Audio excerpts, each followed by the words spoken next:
the metro and the state of Minnesota, as we are under an ICE occupation and invasion, we know that the core of what we need to do for our community is to show up and also to make sure that we are sharing out information, we're telling the stories of Minnesotans, and we are standing together strongly against this egregious ICE action that has just harmed so much of our community, and continues to do so.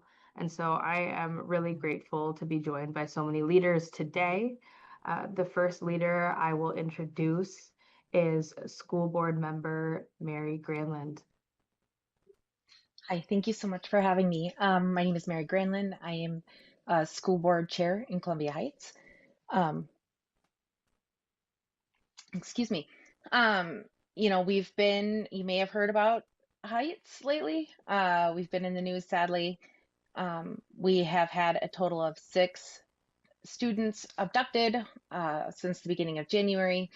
We are in the process of getting them, back. Liam was returned to us, to our community, and we're very excited about that. We've got, another student that we just received word last night that her habeas was granted. And they are also in the process of coming back with her mother. So we're super excited that Elizabeth is also coming home. But we still have other kiddos there. We still have 4 kiddos there at least. And we are not going to stop until we get all of our families home and our community is made whole again. Unfortunately, Columbia Heights is 3 square miles. We have 23,000 people in our little first ring suburb of Minneapolis. We have 29 officers in our police department, and that's for within a 24-hour period. We have 29 officers spread out over 24 hours. But on any given day, we can have up to anywhere from 60 to 100 ICE agents in our community at one time. So clearly we are outnumbered a lot. Our community is really organized and pretty strong to try and do what we can against the Operation Metro Surge. But we are outnumbered a lot, obviously. And, we are doing what we can to support the community and our students and their families. We have a number of successful food drives, some GoFundMes that have been started by community members. We also have some for the schools. But it's very, very clear that without a moratorium on evictions, we do not have enough money to support our community members, and we will see a massive amount of evictions coming up shortly. So those are the 2 things that are pressing the most right now to our community, and thinking about the impact on our schools as well. So so that is the concise update for what's going on over here. The idea of it, getting lessened because of the changeover in leadership, we did not see that happen. It has seemingly gotten worse. So that is my update. Thank you so much for joining us. We're sending a lot of love to Columbia Heights, and we know that Liam Conejo Ramos was taken from your district, and we are so glad that he's returned. But we know that there are several students, just like you laid out, that are waiting to be back home. And so we will be with you, and we'll look for the update when they're back, and just thank you to your entire community for what they're doing. Next, we will go to Representative Koegel. Thank you so much for having me. I also just want to really lift up the work that Mary and our school board has been doing. It's made the work that I have to do a lot less. And I represent 4 school districts in my area. And so we've seen, it not just in Columbia Heights, but start to move up into Fridley, Spring Lake Park, Blaine, Mounds View. And so there's a ton of activity happening in our districts every day. And the thing that's been the most inspiring to me is seeing all the leaders in our area step up and take on this work. When I called Mary after Liam was taken, she said, "We already have a lawyer." And so, I am just so lucky to represent a community where people actually care about each other, and our leaders in our communities step up to help. And it's just been, even just in my kiddo goes to the Spring Lake Park school districts, and just the organic organizing that's happened around that, and parents stepping up and talking to each other on the corner, by the crosswalk, making sure that the kiddos can get home safe from school. That has just been one of the bright spots of this whole thing. But it's sad that it came to this. My first grader came home the other day and said, "Mom, when are the ICE officers going to be gone?" Because there was somebody that got taken right outside our school during school drop-off. We also had ICE agents driving around our school this morning during drop-off. My kiddo's school butts up right to Fridley Terrace, which is a mobile home facility or a mobile home park, and they're constantly in there. They're constantly circling the schools. They're constantly circling the mobile home parks, and even these parks now have their own signal groups where they're like, "Oh, we saw ICE. Everybody lock their doors. Put your curtains down." And that's the organic organizing that's happening, and we need to make sure that we harness that organic organizing and community-based organizing, and continue it going into the future, because I think that's a lot of why so many people are disconnected, is because we don't have those spaces to come together anymore. And so I'm just so proud of Mary and Zena and Amara and all of our folks in Columbia Heights. I mean, you guys have been beasts, and I really appreciate it. And my job here is really just to, figure out what resources they need that I can get to them. I feel I'm more of a facilitator in this, and it's just been heart-wrenching and heartwarming.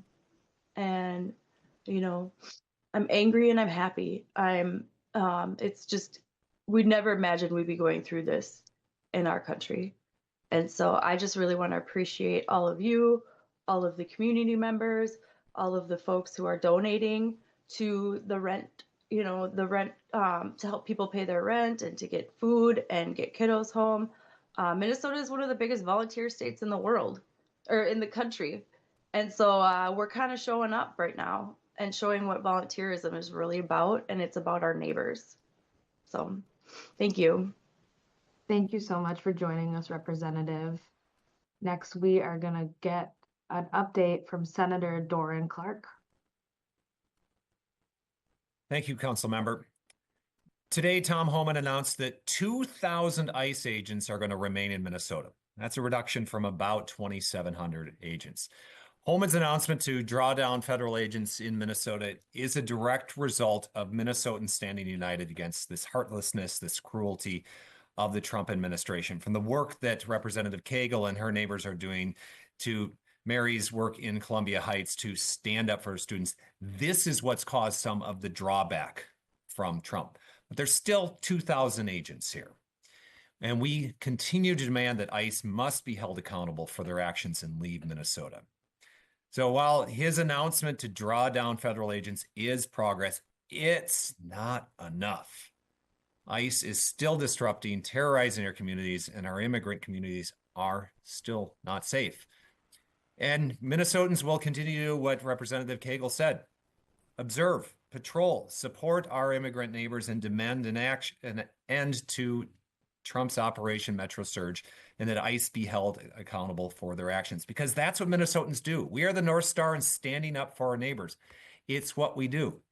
And ICE is still active here. You heard Mary and Erin say about it. But Tuesday in South Minneapolis, guns were drawn as ICE agents pulled observers from a car.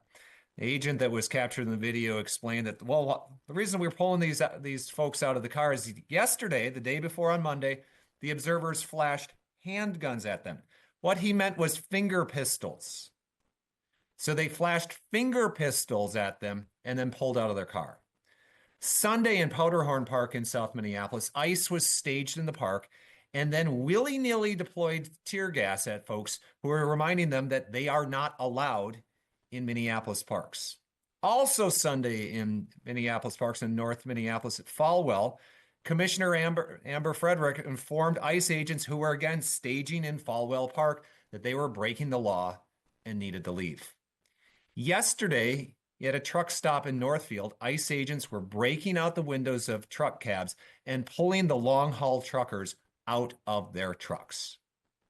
This weekend in St. Paul's East Side, ICE agents ran their two cars into a local resident's car as he was driving. ICE then took him away, even though the man insisted that he had papers that he could show the ICE agents that he was here in America legally. On Tuesday, ICE was checking papers in front of an apartment complex in Eden Prairie.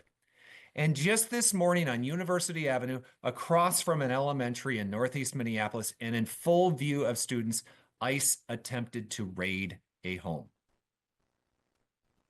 Tom Homan's drawdown is not moving fast enough. And we need him to keep his word and get ICE out of Minnesota and get him out of Minneapolis. So neighbors, keep doing the work, keep observing, keep making sure that they keep their promises and stick to the Constitution. So thank you for the work that we're doing. Thank you, neighbors. Keep being peaceful, keep being vigilant, keep your eyes on ICE. Thank you. Thank you, Senator Clark. Next, we are going to have an update from Hennepin County Commissioner Angela Conley. Thank you so much. So yes, Angela Conley, Hennepin County Commissioner, representing the South Side and Fort Snelling. I've got an update around what actions I'm taking, what actions the county board has taken. The Hennepin County Board of Commissioners issued a resolution that formally requested the withdrawal of all agents within our state that are a part of Operation Metro Surge. That was passed unanimously. I agree that a drawdown is not enough. Our board wants them gone immediately because of the impacts to our neighbors. In addition, the board reaffirmed its policy requiring third-party use of county property be done through an official request, and that no civil immigration enforcement is allowed on county property. We also established, working with county administration to establish reporting mechanisms for staff at county libraries to address concerns, what they're seeing, whether it's unconstitutional or unlawful activity. We need to know about it and then collect those responses. We're also reviewing our own internal policies to ensure the protection of all residents, all workers. We are aggregating federal data and federal orders right now because there's just so many of them, so that we can keep track and be strategic about our response to that, and just providing periodic updates to our congressional delegation of what we're seeing on the ground as the largest county in the state. We have engaged state and local partners for after action reviews of some of the things that we hear from constituents are happening on the ground and what type of coordinated efforts need to take place. In addition, my office has sent letters to Tom Homan immediately requesting the end of Operation Metro Surge. Just today, we received a receipt of that letter from his executive assistant. I will close by saying that I have been in contact with commissioners from El Paso County. We are actively working with El Paso County, to get folks home. So we have residents who have been taken out of Minneapolis, kidnapped and abducted, who have legal status to be in this country, who are ending up in El Paso, Texas. And so the commissioners there want to know what to do to get them back home, because after they're held in that detention center for 72 hours, they're released to the streets of El Paso, Texas, with nowhere to go and no clear path back home to Minneapolis. So there's active coordination happening with myself, my office, and the Office of Commissioners in El Paso, Texas, to bring folks home. And I know there's a grassroots effort happening on the ground now. There's organizations that are working on legal defense because you can't practice law in Texas. So if you're a lawyer here, and so a lot of our folks who are stranded in Texas don't have legal representation. So there's a lot of organizing happening to get that together and to get them back home. So thank you for the time today. Thank you so much, Commissioner. Next, we will get an update from the Minneapolis Public School Board, and we'll have School Board Chair Colin Beachy. Yes, thank you, and good afternoon, everyone. I guess first of all, I'd like to start by addressing the representative and school board chair Granlund. I think that a lot of things that you're seeing happening, and we've been through this for a couple months here, and it can feel overwhelming. And you did mention something about how you're outnumbered, but the truth of the matter is that you're not, because the people of this city, the people of this state, are stepping up like never before, and you're going to see it happening in Columbia Heights. They may have the guns, they may have the thugs, they may have all of that, but you have the community, and that's going to win out every single time. We have showed that here in Minneapolis. And the thing about when you are going through this, you will not be going through it alone. We are with you. So I just want to let everyone know, I think the biggest question that everyone is having right now is what's going to happen in February 12th once our online earning option date has come to an end.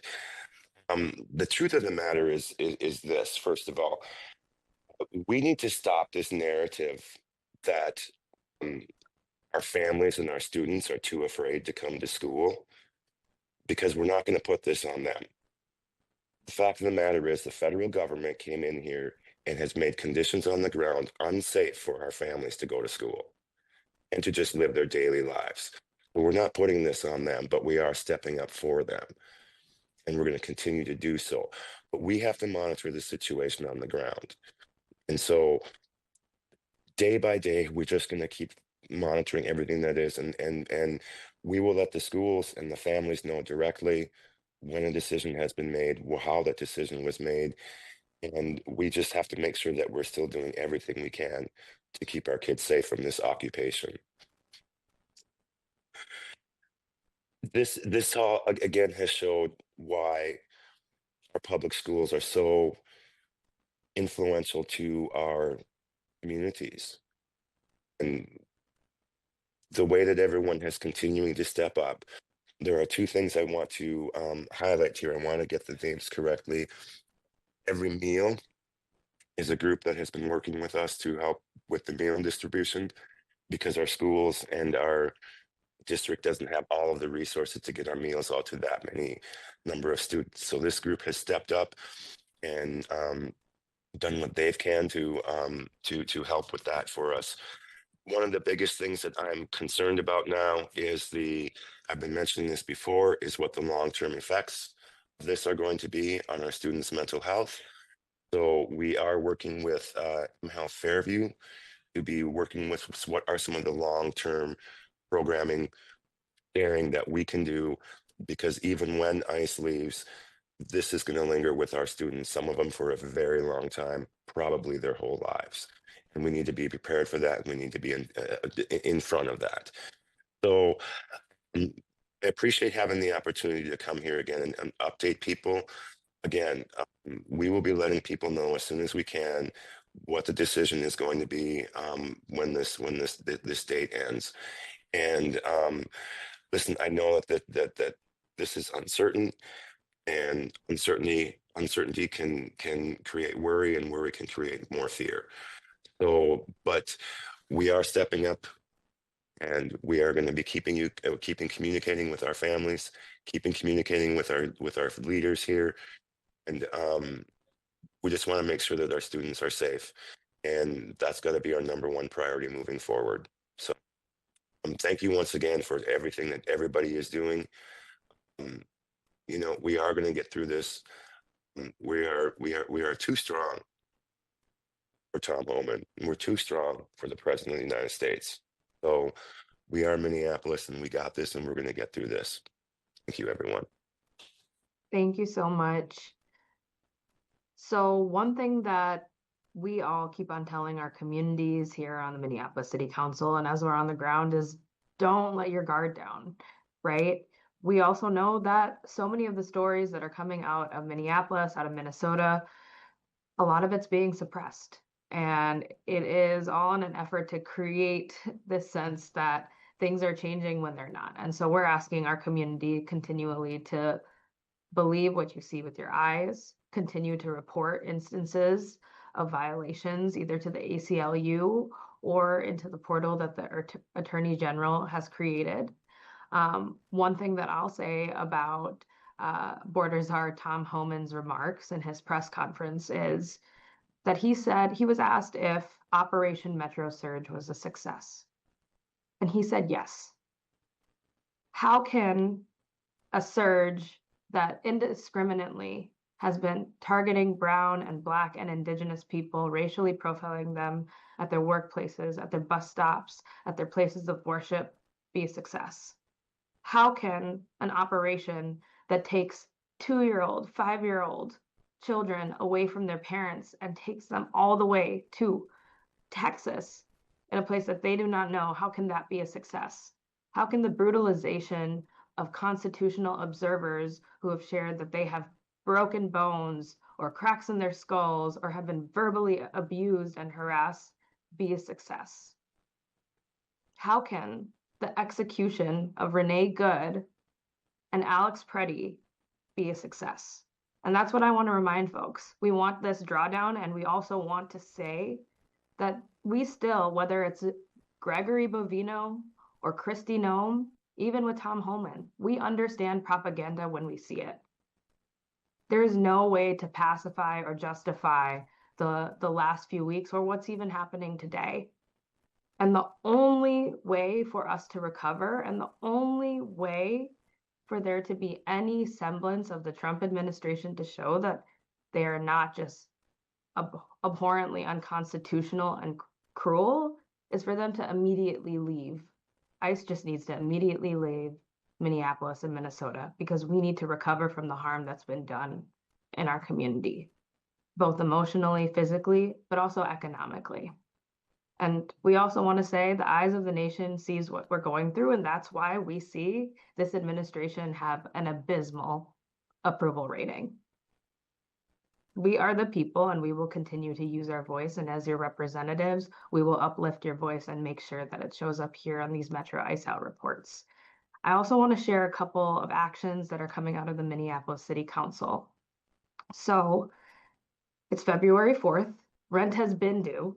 For a lot of people, that grace period is ending, and we have called for an eviction moratorium. We have done a formal ask to the governor because we are in emergency. We are in a crisis.